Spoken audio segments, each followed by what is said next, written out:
Germany का unification करने के लिए बोला, तो बिस्मार्क ने अपनी डिप्लोमेसी से ऑस्ट्रिया को अपना फ्रेंड बनाया, उसके बाद उसे हरा दिया। उसके बाद उन्होंने पॉलिसी बनाई थी आयरन एंड ब्लड। उसके बाद उन्होंने 3 कंट्रीज को और हराया, ऑस्ट्रेलिया, डेनमार्क और फ्रांस। उसके बाद उनको हराकर उन्होंने एक जर्मनी में ही मिला लिया। उसके बाद जर्मनी एक यूनिफिकेशन कंट्री बन गई। जब उन्होंने उन यूनिफिकेशन कंट्री बना ली तो विलियम फर्स्ट को जर्मनी का राजा बना दिया गया। और इसमें सबसे इम्पोर्टेंट रोल किसने निभाया है? कौन है चीफ मिनिस्टर? पूरा नाम क्या है? Otto von Bismarck. तो एक बार I think you must have been able to understand what Vaishnavi told us in a very simplistic manner, and I believe that if you are hearing, if you are understanding, that is very easy to understand. So once again we will be hearing the same topic. तो वैष्णवी बेटा एक बार दोबारा से बताइए, मैं पीछे वाले बच्चों से पूछूंगा जो वैष्णवी ने बताया, एक बार सही से सुनेंगे, ठीक है? और बेटा एक बार और बताइए आप। पर्शिया के राजा हैं विलियम फर्स्ट और उनके चीफ मिनिस्टर हैं ऑटो वॉन बिस्मार्क। तो जो जर्मनी के जो पर्शिया के राजा हैं विलियम फर्स्ट, वो जर्मनी का यूनिफिकेशन करना चाहते हैं। तो उन्होंने अपने चीफ मिनिस्टर बिस्मार्क से बोला कि हमें जर्मनी का यूनिफिकेशन करना है। तो उन्होंने अपनी डिप्लोमेसी से ऑस्ट्रिया को फ्रेंड बनाया और उसके बाद हरा दिया। उन्होंने एक पॉलिसी बनाई थी आयरन एंड ब्लड। उसके बाद उन्होंने 3 कंट्रीज को हरा दिया था, ऑस्ट्रिया, डेनमार्क और फ्रांस। जब उनको हरा दिया था तो जर्मनी एक लार्ज कंट्री बन गई थी।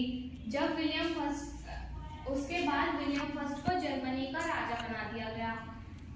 तो विलियम फर्स्ट ने सोचा कि जर्मनी अब यूनिफाइड हो गई है तो इसमें कुछ चेंजेस करने चाहिए। तो उन्होंने वहाँ पर बैंकिंग, करेंसी और जुडिशियल सिस्टम वहाँ पर ला दिया, इम्प्रूव करा। सो क्लैप फॉर वैष्णवी। एक चीज आपने नोटिस करी होगी, जब वैष्णवी ने पहला आंसर बताया था, एक्सप्लेन करा था, बहुत अच्छा बताया था, लेकिन जब दूसरा बताया तो वो और बेटर बताया, और उसमें वो सारे पॉइंट्स वैष्णवी ने बताए जो पहले एक्सप्लेनेशन में मिस हो गए थे। So that's are really good thing. Thank you so much बेटा। We have been trying to understand a very difficult topic where students have a lot of issue, the strange case of Britain.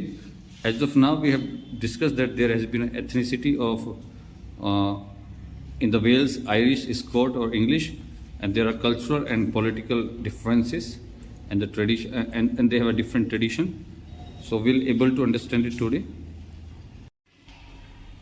All of these यहाँ तक समझ आ गया? But as the English nation steadily grew in wealth, importance and power, it was able to extend its influence. जैसे मैंने क्या बोला? मैंने पहली लाइन में ये बोला था, Britain was very powerful. तो इसमें क्या है? जैसे ही ब्रिटेन पावरफुल हुआ, तो अपना इन्फ्लुएंस किस पे करने लगा? इन्फ्लुएंस मतलब इनको ये प्रभावित करने लगा other parts of the country, ठीक है? So they have started influencing. Now you will see. The English Parliament, which had seized power from the monarchy in 1688 at the end of a protracted conflict, was the instrument through which nation-state with England at its center came to be formed. ये कह रहा है कि 1688 में England एक अलग entity बन गया। उसके बाद हम देखते हैं the Act of Union between England and Scotland that resulted in the formation of the United Scotland and England। अभी हम ब्रिटेन नहीं लेंगे, ठीक है? इनके बीच हुआ 1707 में, और इसकी वजह से क्या हो गया? That Scotland became the part of the United, मतलब यूनाइटेड किंगडम नहीं, अभी इंग्लैंड ही है, उसको छोड़कर वो यूनाइटेड किंगडम बना है।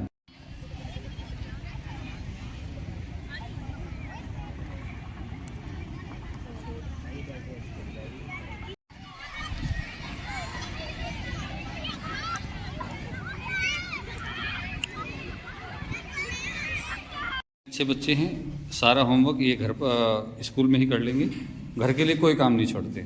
Good boy. तो अभी आपकी फेयर नोटबुक है, ये ट्यूशन की नोटबुक है? अच्छा, ट्यूशन का वर्क कर रही हैं स्कूल में, वेरी गुड वेरी गुड। अच्छा, कम इन बेटा कम इन। आप क्या कर रहे हैं? You are learning, okay, learning for the exam. Okay, what you are doing बेटा? क्या बेटा? आराध्या बेटा, कौन सा सब्जेक्ट कर रहे हैं आप? ईवीएस कर रहे हैं आप, वेरी गुड। कौन आपको याद हो गया? अभी कर रहे हैं आप learn. Okay, what you are doing? What's your name? Ishu बेटा, आप कौन सा चैप्टर कर रहे हैं? Is it Hindi? हिंदी है ये, वेरी गुड।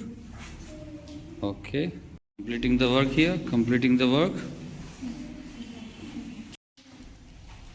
नायरा है आपका नाम, विच क्लास? फोर्थ?